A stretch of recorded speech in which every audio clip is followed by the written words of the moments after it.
নমস্কার এবং শুভেচ্ছা সবাইকে। আমাদের উত্তর ভারত চন্দ্রনগর গ্রামের মধ্যপাড়াতে অবস্থিত শান্তিময় কালীবাড়িতে আজ শ্যামা পূজা উপলক্ষে নানা ধরনের সামাজিক ও সাংস্কৃতিক অনুষ্ঠানের আয়োজন রাখা হয়েছে এবং আপনারা অবশ্যই আসবেন, এসে সাংস্কৃতিক অনুষ্ঠানের আনন্দ উপভোগ করবেন।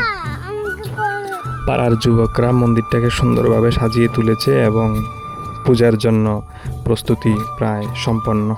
ধন্যবাদ।